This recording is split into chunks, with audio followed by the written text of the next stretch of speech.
आज मैं मौजूद हूँ जमात इस्लामी हिंद के दफ्तर में, जहाँ एक प्रेस कॉन्फ्रेंस की गई। इस प्रेस कॉन्फ्रेंस में इंजीनियर मोहम्मद सलीम साहब और मोहम्मद शफी मदनी साहब ने शिरकत किया और देश के मुल्क के कई मसाइल पे उन्होंने रोशनी डाली और अपना मौक़िफ़ रखा, जिनमें सबसे पहला तो फ़िलिस्तीन को लेकर के उन्होंने अपनी बातें रखी, और दूसरा जो उन्होंने रखा, जो हिंदुस्तान के अंदर जो मुसलमानों के ऊपर जो तशद्दुद हो रहे हैं, जिस तरह के जुल्म हो रहे हैं, उस पर रोशनी डाली। तीसरा, जो मुल्क के अंदर जो मणिपुर को लेकर के उनके क्या मौक़िफ़ है, उन्होंने रखा। अस्सलाम वालेकुम, मैं न्यूज़ बास्केट 24 से सलाम गज़नफ़र। आज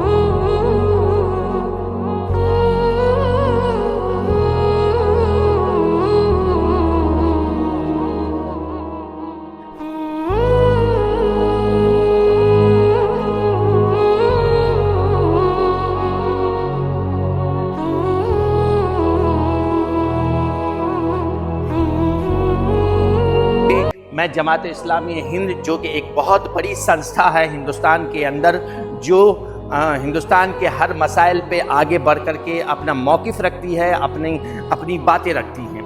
उनमें जो ईरान और इज़राइल पे जो हमले और जंग को लेकर के उन्होंने बहुत ही खुले लफ्ज़ों में इसको इज़राइल की जाहिलियत और इज़राइल के ज़ालिमाना हरकत को बताते हुए इस बात को कंडेम किया कि जिस तरह से इज़राइल ने फ़िलिस्तीन के ऊपर जुल्म ढाए हैं और 1 लाख से ज़्यादा जो लोग जान बहक हुए हैं, और उसके अलावा कई ऐसे लोग जो है जिनमें बच्चे, औरतें और बूढ़े, इन लोगों की जो जानें गई हैं।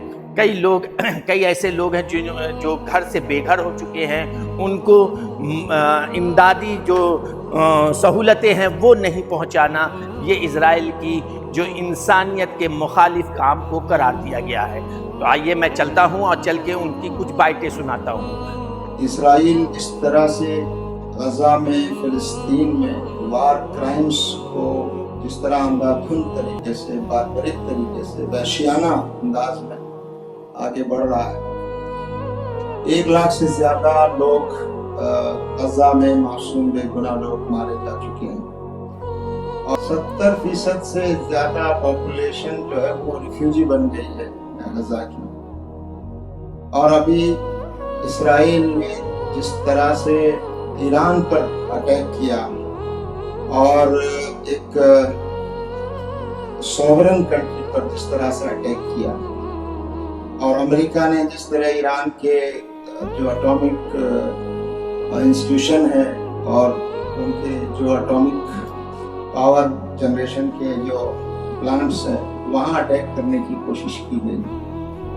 तो ये जो पूरा सिनेरियो है वो हम सबको चिंतित करने वाला है। पूरी दुनिया खामोश है, और कोई इस्राइल को और अमेरिका को रोकने के लिए आगे नहीं बढ़ रहा है।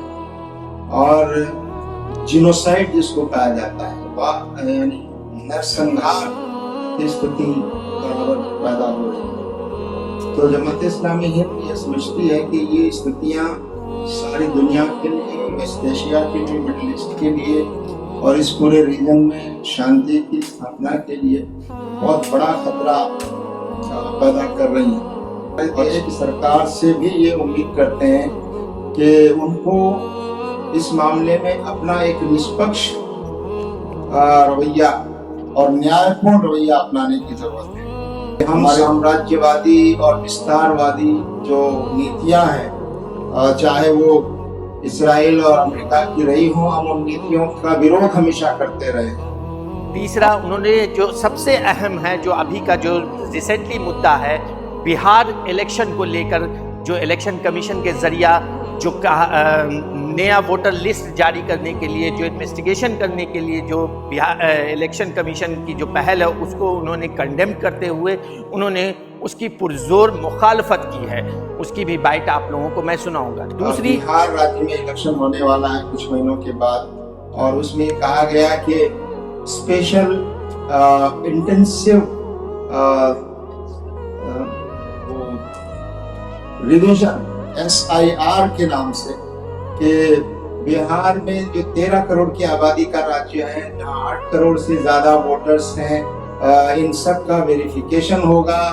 सारे 8 करोड़ लोगों को एक फॉर्म भरना पड़ेगा, जिसमें उनको इसके लिए बताना पड़ेगा कि हम वोटर हैं। और 2003 1 जनवरी 2003 के बाद जो वोटर ऐड हुए हैं, जिनकी संख्या 3 करोड़ से 5 करोड़ तक बताई जा रही है, ऐसे लोगों को अपने एविडेंस पेश करने पड़ेंगे, जन्म प्रमाण पत्र पेश करने पड़ेंगे, माँ बाप के जन्म प्रमाण पत्र पेश करने पड़ेंगे।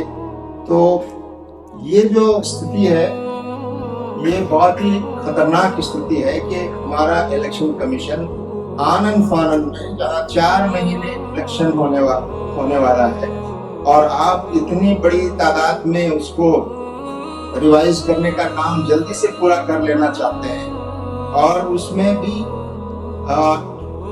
अपने आप इलेक्शन कमीशन का ये दायरा नहीं है कि वो लोगों से सिटीजनशिप का प्रमाण पत्र मांगे। वोटर ऐड करने की जिम्मेदारी सरकार और इलेक्शन कमीशन की होती है। अब ये जिम्मेदारी वोटर पे डाल दी गई है कि वोटर की जिम्मेदारी है कि वो अपने आप को voter as a voter register करे। और ये सबसे अहम बात, जो मणिपुर को लेकर के जिस तरह से उन्होंने ये जो अपना इजहार किया है, अपने ख्यालात इजहार किए हैं, वो भी मैं आप लोगों को बाइट के जरिए सुनाता हूँ। मणिपुर हमारे देश का एक राज्य है जहाँ 2 साल से हिंसा बराबर जारी है, और ऐसा लगता है कि वहाँ सरकार और सरकारी तंत्र पूरी तरह से नाकाम हो गया है। वहाँ पर मिलिशिया जो है वो काम कर रहे हैं, और मैथीज के अलग मिलिशियाज हैं और दूसरे ट्राइबल्स के अलग मिलिशियाज हैं। और सरकार का जो रवैया है, वहाँ आपने देखा कि एक लंबे समय तक हिंसा जारी रही, मगर वहाँ केंद्र सरकार ने वहाँ के मुख्यमंत्री को नहीं हटाया। बहुत बाद में जाकर मुख्यमंत्री को हटाया गया और वहाँ राष्ट्रपति शासन लागू किया गया। इसके बावजूद, राष्ट्रपति शासन लागू होने के बावजूद, वहाँ हिंसा नहीं रोक पा रही है। मणिपुर हमारे देश का एक राज्य है जहाँ 2 साल से हिंसा बराबर जारी है, और ऐसा लगता है कि वहाँ सरकार और सरकारी तंत्र पूरी तरह से नाकाम हो गया है। वहाँ पर मिलिशिया जो है वो काम कर रहे हैं, और मैथीज के अलग मिलिशियाज हैं और दूसरे ट्राइबल्स के अलग मिलिशियाज हैं। और सरकार का जो रवैया है, वहाँ आपने देखा कि एक लंबे समय तक हिंसा जारी रही, मगर वहाँ केंद्र सरकार ने वहाँ के मुख्यमंत्री को नहीं हटाया। बहुत बाद में जाकर मुख्यमंत्री को हटाया गया और वहाँ राष्ट्रपति शासन लागू किया गया।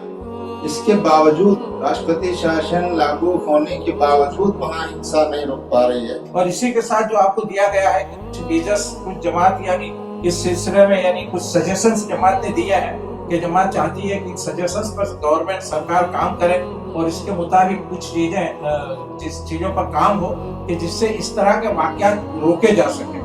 ये पब्लिक सेफ्टी का मसला बहुत बड़ा है, ये छोटा मसला नहीं है।